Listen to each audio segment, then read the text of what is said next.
प्रियानीज ब्लॉगमध्ये आपले सर्वांचे स्वागत आहे। सूर्यावर आधारित आणि चंद्रावर आधारित कॅलेंडर यांच्या दिवसांमध्ये प्रत्येक वर्षी 10 दिवसांचा फरक येत असतो आणि 3 वर्षांनी हा फरक 30 दिवसांचा होतो, म्हणजे एका महिन्याचा हा फरक होतो। आणि हा समतोल साधण्यासाठी दर 3 वर्षांनी एक अतिरिक्त महिना येतो, त्याला अधिक महिना, धोंड्याचा महिना असे पुरुषोत्तम मास, मलमास असे म्हटले जाते।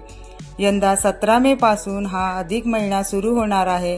अधिक महिन्यामध्ये आपण जे पूजापाठ करतो, व्रतवैकल्य करतो, त्याचे आपल्याला अधिकाचे फळ प्राप्त होते। इतर वेळेला केलेल्या व्रतांपेक्षा सुद्धा अधिक महिन्यामध्ये केलेले हे व्रत 100 पटीने जास्त फलदायी असते। श्रीहरी विष्णूंना अधिक महिना समर्पित आहे। श्रीहरी विष्णूंनी अधिक महिन्याला पुरुषोत्तम हे नाव दिलेलं आहे। अशा या अधिक महिन्यामध्ये आपण पूजापाठ, उपासना, पारायणे, अनुष्ठाने करत असतो। त्याचप्रमाणे महिला बरीचशी व्रतवैकल्ये सुद्धा करत असतात। त्यापैकीच एक व्रत म्हणजे गोपद्म। गोपद्म या नावामध्येच आहे। गोपद्म म्हणजे गोमाता, पद्म म्हणजे पाय। गायीला आपल्या हिंदू धर्मामध्ये विशेष महत्त्व आहे। ज्या घरामध्ये गाय असते तर त्या घरामध्ये कोणताही दोष राहत नाही। जी व्यक्ती गायीची सेवा करतो, पूजा करतो, त्या व्यक्तीच्या मनोकामना पूर्ण होतात। त्या व्यक्तीचे दारिद्र्य, दुर्भाग्य नष्ट होत असते। तर आपण या अधिक महिन्यामध्ये गोपद्म व्रत करायचं आहे। त्याचप्रमाणे अधिक महिन्यामध्ये आपल्या गायीची पूजा करायची आहे। हे गोपद्म व्रत जे आहे ते आपल्याला का करायचे आहे? आपल्या जीवनामध्ये बऱ्याचशा समस्या असतात। कधी कधी आर्थिक समस्यांना आपल्याला सामोरे जावे लागते। घरामध्ये पैसा टिकत नाही किंवा पैसा येतो परंतु तो लगेचच खर्च होतो। घरामध्ये सततचे आजारपण असेल किंवा आपल्या घरामध्ये काही केल्या शांतता नाही आहे, सतत कलह, वादविवाद या गोष्टी होत असतील, तर अशा आर्थिक समस्या, मानसिक समस्या, शारीरिक समस्या असतील तर आपण अधिक महिन्यामध्ये हे गोपद्म व्रत करू शकतो। अधिक महिन्यामध्ये दररोज आपल्याला हे व्रत करायचे आहे। आता हे व्रत करत असताना जास्त नियम पाळण्याची गरज नाही आहे। फक्त आपल्याला हे व्रत करायचे असेल तर आपल्याला अधिक महिन्यामध्ये मांसाहार वर्ज्य करायचे आहे। या व्रतासाठी आपल्याला उपवास वगैरे करण्याची सुद्धा आवश्यकता नाही। फक्त यामध्ये आपण गोपद्माची पूजा करत असतो आणि ही पूजा करेपर्यंतच आपल्याला उपवास करायचा आहे। म्हणजे सकाळी आपल्याला लवकर उठायचं आहे, स्नान करून स्वच्छ वस्त्र परिधान करून आपल्याला देवघरातील देवांची पूजा करून आपल्याला हे गोपद्म व्रत करायचे आहे। या व्रताची पूजा करायची आहे आणि त्यानंतर आपण कधीही खाऊ पिऊ शकतो। फक्त आपल्याला मांसाहार करायचा नाहीये।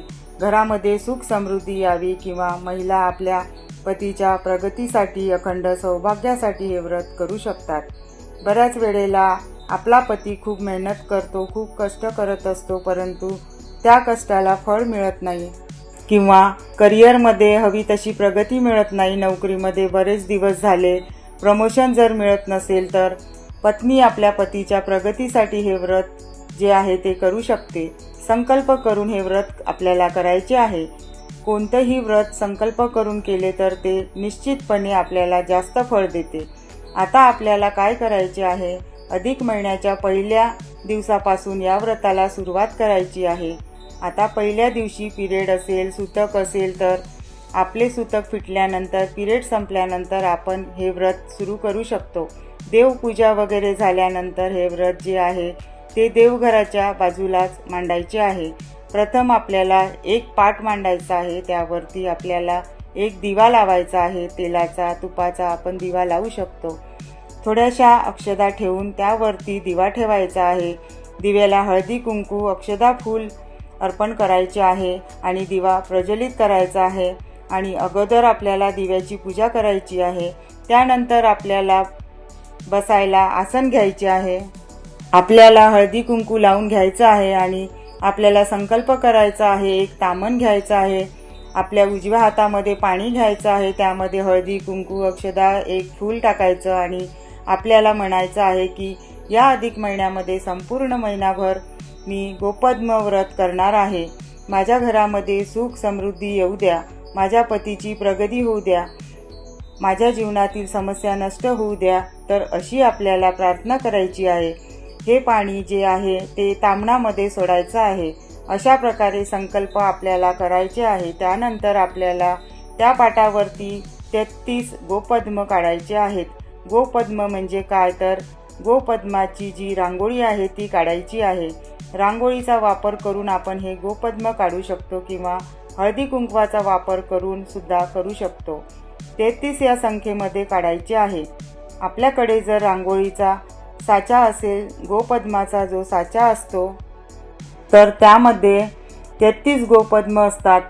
साचा असेल तर पटकन ही रांगोळी काढून होईल। त्यामुळे आपल्याला काय करायचं आहे, साचा असेल तर साच्याचा वापर करायचा आहे आणि 33 हे जे गोपद्म आहे तर ते काढायचे आहे। त्याचप्रमाणे आपण हे 33 गोपद्म काढल्यानंतर आपल्याला ह्या गोपद्माची पूजा करायची आहे।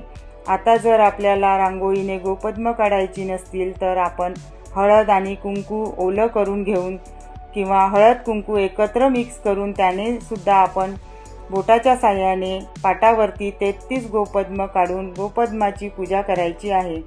त्या गोपद्माला हळदी कुंकू आपल्याला अर्पण करायचे आहे, अक्षदा अर्पण करायचे आहे, धुपाने अगरबत्तीने ओवाळायचं आहे आणि ही गोपद्म काढत असताना, गोपद्माची पूजा करत असताना ओम नमो भगवते वासुदेवाय नमः हा मंत्र म्हणायचा आहे।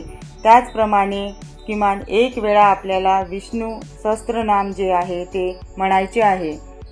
साध्या सोप्या पद्धतीने आपल्याला हे व्रत करायचं आहे, म्हणजे गोपद्माची पूजा करायची आहे। दररोज आपल्याला देवपूजा झाल्यानंतर आपल्याला ही पूजा जी आहे ती करायची आहे।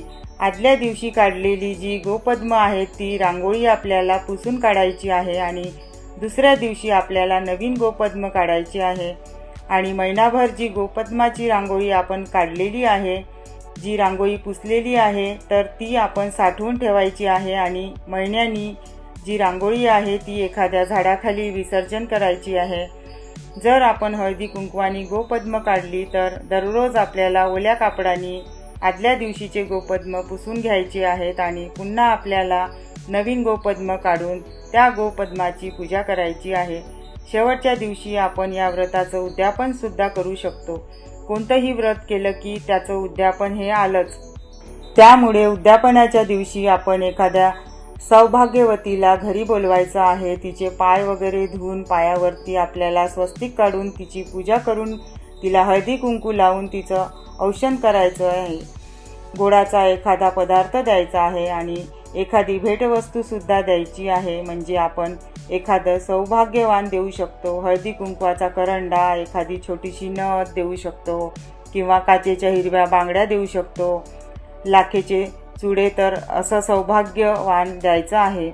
शक्य झालं तर तिची ओटी सुद्धा भरायची आहे। तर अशा प्रकारे हे गोपद्म व्रत आपण अधिक मासात करू शकतो, कारण गाय जी आहे श्रीकृष्णांना अत्यंत प्रिय होती। विष्णूंना गाय प्रिय आहे आणि श्रीकृष्ण हे विष्णूंचे एक अवतार आहे। त्यामुळे आपण गायीचे प्रत्यक्ष पूजा करू शकलो नाही तर काय करायचे आहे, गोपद्माची पूजा करायची आहे आणि प्रत्यक्ष जर गायीची पूजा करू शकत असेल, आपल्या घरी गाय असेल तर तिची पूजा करायची आहे। आता प्रत्यक्ष जर गायीची पूजा करू शकत असेल, घरी गाय असेल तरी सुद्धा ह्या गोपद्माची आपल्याला पूजा करायची आहे। आपल्या घरामध्ये दररोज अन्न खाण्यासाठी बनवतो, त्याचा एक घास अधिक महिन्यामध्ये संपूर्ण महिनाभर गाईला द्यायचा आहे। काहीच देणं शक्य झालं नाही तर मुठभर हिरवा चारा गाईला द्यायचा आहे। आता आपल्या घरी गाय नसेल, आजूबाजूला नसेल, तर ह्या अधिक महिन्यामध्ये एखाद्या दिवशी का होईना गौशाळेमध्ये जाऊन गाईची पूजा करायची, तिला हळदी कुंकू लावायचं आहे, तिला मुठभर हिरवा चारा किंवा चपाती आणि त्यावरती छोटासा गूळ असा नैवेद्य गोग्रास म्हणून गाईला द्यायचा आहे। कारण गाईची केलेली पूजा कधीही वाया जात नाही। त्यामुळे अधिक महिन्यामध्ये आवर्जून गोपद्म व्रत करण्याबरोबर गाईची सुद्धा पूजा करायची आहे, गाईला गोग्रास द्यायचा आहे। तर आजचा हा व्हिडिओ कसा वाटला कमेंटमध्ये नक्की सांगा। व्हिडिओ आवडला असल्यास व्हिडिओला लाईक, शेअर आणि सबस्क्राईब नक्की करा। चॅनलवरती नवीन असाल तर चॅनलला नक्की सबस्क्राईब करा, ऑल प्रेस करायला विसरू नका, म्हणजे माझे येणारे प्रत्येक व्हिडिओ तुम्हाला बघायला मिळेल। चला तर मग भेटूया नेक्स्ट व्हिडिओमध्ये।